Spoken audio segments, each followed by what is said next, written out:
Beli durian di pasar petang, buahnya manis, harum menggoda. Mari kita nonton video sekarang, banyak informasi dan cerita. Jam Gadang adalah ikon kota Bukit Tinggi, Sumatera Barat, Indonesia, dan salah satu objek wisata yang paling terkenal di daerah ini. Menara Jam Gadang ini memiliki tinggi sekitar 26 meter dengan 4 sisi jam besar di puncaknya, yang memberikan nama Jam Gadang, yang berarti jam besar dalam bahasa Minangkabau. Dibangun pada tahun 1926 sebagai hadiah dari Ratu Belanda. Menara ini menggunakan mesin jam asli buatan Jerman yang masih berfungsi hingga saat ini. Area sekitar Jam Gadang adalah pusat aktivitas kota dan tempat berkumpulnya masyarakat. Di sekelilingnya terdapat banyak toko, kafe, dan tempat-tempat wisata lainnya yang menarik bagi pengunjung. Jam Gadang juga menjadi lokasi strategis untuk acara-acara dan kegiatan sosial di kota Bukit Tinggi. Sebagai simbol kebanggaan kota, Jam Gadang merupakan destinasi yang wajib dikunjungi oleh wisatawan yang datang ke Sumatera Barat.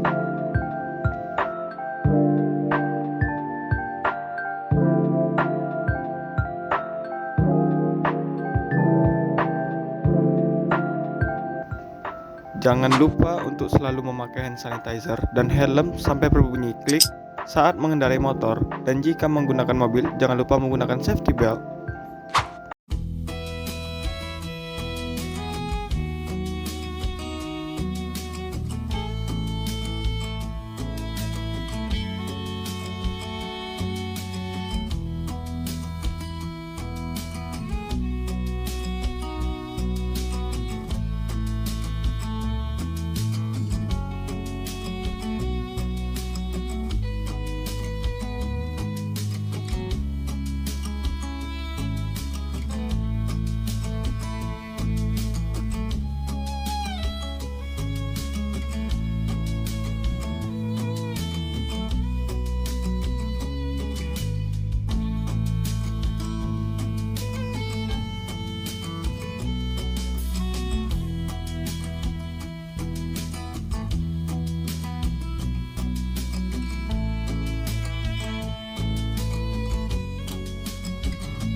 Nah, sekarang saya sudah berada di bawah, tepat di bawah Jam Gadang. Nah, kebetulan sekarang ini saya dapat mewawancarai salah satu pengelola dari Jam Gadang.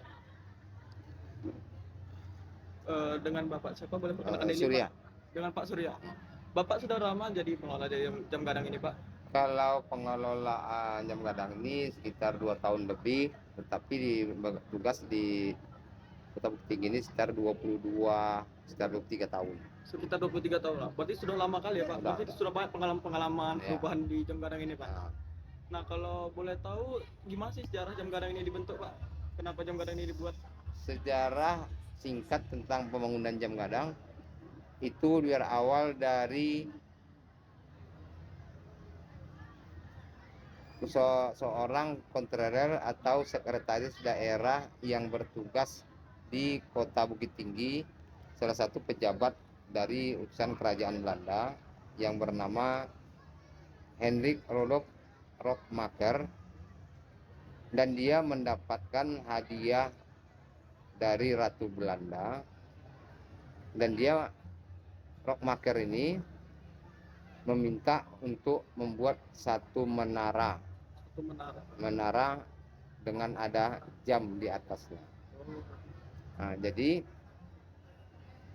menara Jam Gadang ini, mesin Jam Gadang ini itu adalah hadiah dari Ratu Belanda untuk sekretaris Belanda atau pejabat Belanda yang ada di sini tadi, yang bernama Rockmaker tadi. Dan bangunan Jam Gadang ini itu menurut sejarah yang ada itu tertera tahun 1926 dengan ketinggian 26 meter. Peletakan batu pertama pembangunan Jam Gadang ini itu dilakukan oleh putra sulung rockmaker yang masih berumur 6 tahun. Dan bangunan jam gadang ini itu dibiayai dari pajak dana pasar-pasar yang ada di Kota Bukit Tinggi waktu itu. Dan dana itu tuh sebesar 21.000 gulden. Ada yang sejarah sekali lagi mengatakan 30.000 gulden. 30.000. Nah, jadi 21.000 gulden itu adalah jumlah yang sangat fantastis pada saat itu. Nah, 21.000 gulden itu dibagi dua. 15.000 gulden itu tuh untuk membeli bahan-bahan bangunan atau material bangunan, dan 6.000 gulden itu untuk biaya pekerja. Jadi pembangunan jam gadang ini itu bukan dari kerja paksa, tetapi melalui tender, melalui perusahaan. Nama perusahaan yang membangun, nama pemilik perusahaan yang menang tender ini itu jatuh kepada Haji Moran. Dan pelaksana pekerjaannya atau namanya dengan mandor, kalau sekarang namanya mandor pekerjaan itu dipercayakan kepada Rasid Sultan Gigi Ame. Dan arsitek untuk bangunan jam gadang ini itu dipercayakan kepada seorang arsitek Eropa. Dia belajar di Eropa, namanya Yazid Datuk Maruhun, atau ada juga yang ngomong Yazid Sultan Rajo Mangkuto. Dia sama. Nah, dia juga itu orangnya. Dan bangunan jam gadang ini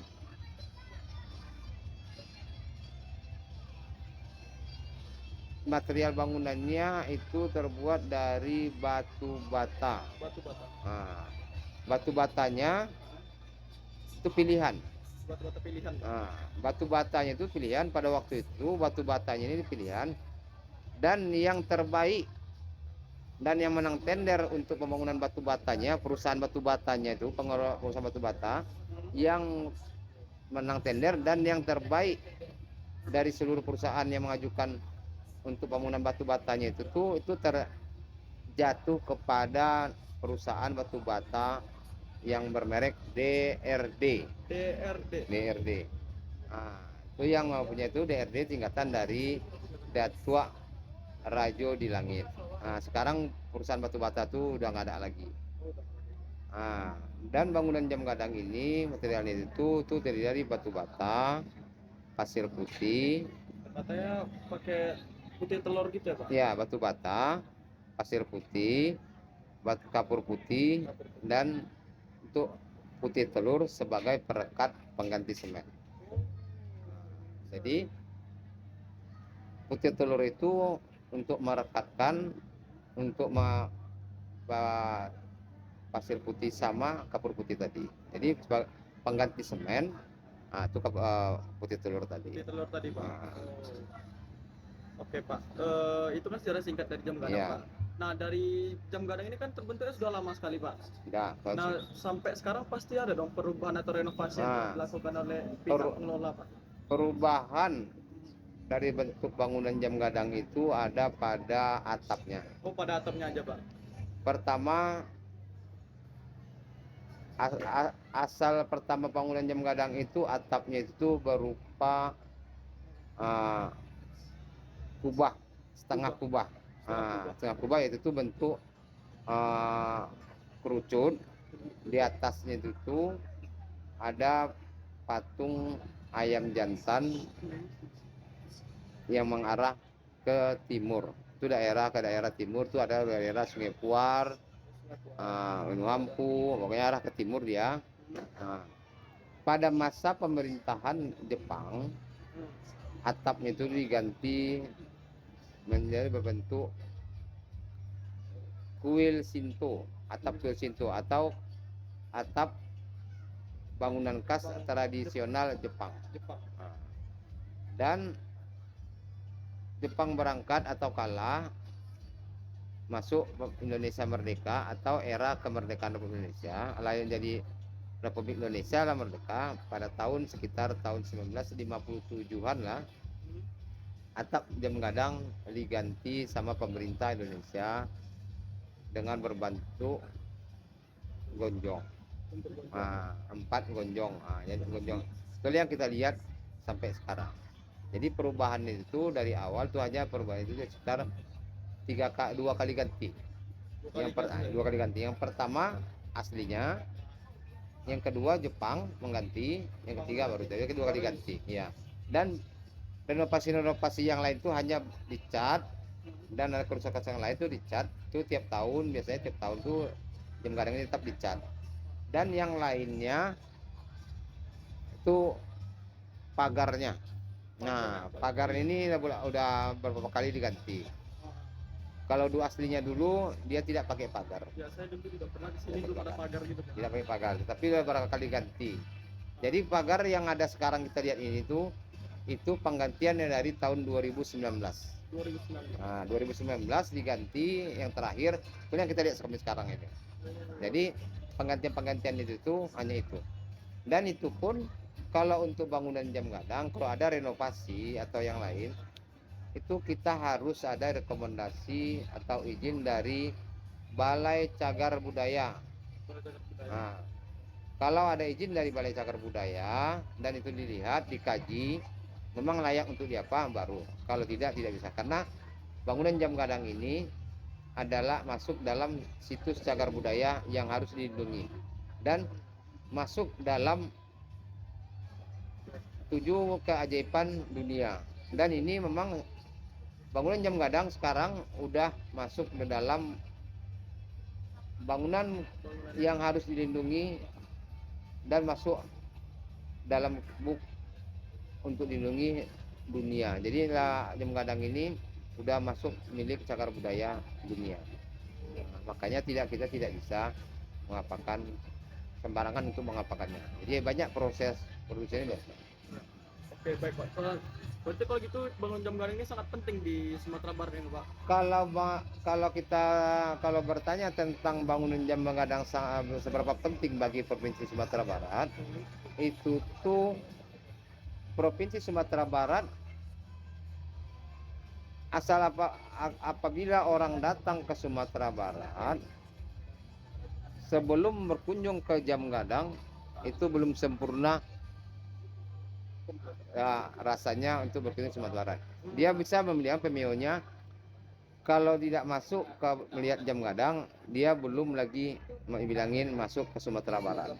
Nah, itu pameo atau istilah orang dari luar Sumatera Barat.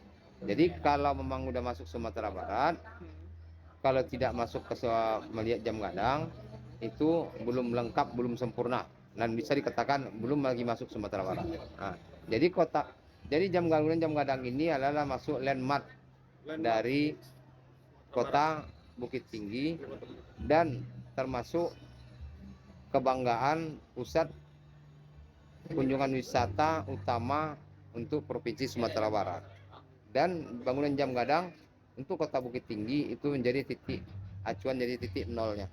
Jadi titik nol wilayah Bukit Tinggi itu dihitung dari bangunan jam gadang. Jadi titik nolnya wilayah Bukit Tinggi itu dari di jam gadang ini. Dari jam gadang ini Pak. Ya. Nah, saya juga pernah dengar nih Pak, kalau misalnya mesin dari jam gadang itu sendiri cuma hanya ada 2 ya Pak. Ya. Mesin yang ada di bangunan jam gadang ini memang benar ada cuma 2 di dunia. Yang satunya itu di Inggris, di Inggris itu di kerajaan Inggris. Yang satu baru jam gadang Bukit Tinggi. Jam gadang yang sangat langka sekali Pak, mesin jam gadang ini Pak. Memang boleh dibilangin langka, memang langka. Dan pembuat mesin jam gadang itu memang dia hanya membuat 2 buah aja. Nah, dia menciptakan mesin yang ada di jam gadang ini cuma 2. Itu satu di Inggris, nah yang terakhir yang keduanya itu di jam gadang. Makanya bisa orang mengatakan kalau mesin yang ada di jam gadang itu, bangunan jam gadang ini itu adalah saudara kembarnya Big Ben Big Bang yang ada di Inggris itu ya, yang Pak. ada di Inggris, London. Jadi bangunannya mirip, tetapi arsitekturnya ada perubahannya, tapi model mirip. Nah, terus kalau boleh tahu di Jam Gadang ini ada mitos-mitos atau kepercayaan gitu nggak sih, Pak? Ya kalau dibilangin mitos, ya namanya di mana-mana pun, enggak pun di Jam Gadang, di mana-mana pun itu pasti ada. Namanya masyarakat Indonesia itu kan penuh dengan mitos. Tetapi sejarah yang pernah yang utama yang pernah di Jam Gadang ini itu tuh pada 17 Agustus 1945, detik-detik proklamasi Indonesia Merdeka di Jakarta diumumkan oleh Soekarno, pengibaran Bukit Tinggi puncak Jam Gadang itu dikibarkan bendera merah putih pada detik 17 Agustus.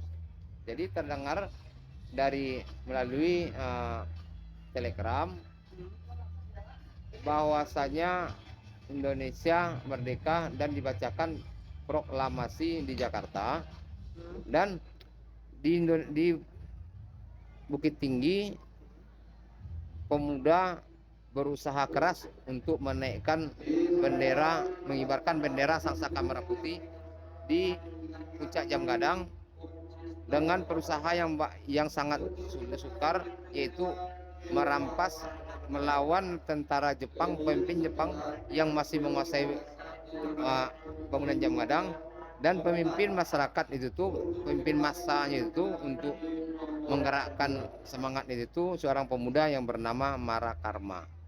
Nah, dan akhirnya pemuda dan masyarakat yang dipimpin oleh Marakarma itu berhasil merebut dari tentara Jepang dan dikibarkannya bendera merah putih pada detik kemerdekaan Republik Indonesia tadi di puncak Menara Jam Gadang. Itu terjadinya pada sedengar Indonesia melakukan proklamasi di Jakarta dilakukan oleh Soekarno Hatta. Bukit Tinggi langsung itu. Makanya setiap tahun, hari ulang tahun kemerdekaan Republik Indonesia di Jam Gadang ini tetap dilaksanakan. Bendera tidak naik, sekarang ini tidak naik, kalau dulu dikibarkan, tapi sekarang ini di bendera tetap dikumandangkan proklamasi walaupun dengan instrumen dan pakai diikuti dulu dengan ikutan sirene. Diikuti suara sirene, baru dikumandangkan lagu instrumen Indonesia Raya sebagai ganti, sebagai peringatan bahwasanya puncak Jam Gadang pernah berkibarnya Sangsaka Merah Putih. Itu makanya duplikat Sangsaka Merah Putih itu atau bendera pusaka itu cuman ada 3 di Indonesia. Satu itu di Jakarta, yang kedua itu Jogja, dan yang ketiga itu Bukit Tinggi. Jadi bendera pusaka itu hanya 3 yang ada di Indonesia, itu Jogja, Jakarta, dan Bukit Tinggi. Karena Bukit Tinggi dulu pernah menjadi pusat pemerintahan atau ibu kota negara sesudah Jogja, Bukit Tinggi. Jadi itu makanya setiap tahun atau sekian tahun itu dari Sekretariat Daerah Negara itu tetap mengganti duplikatnya itu langsung dari Sekretariat Negara.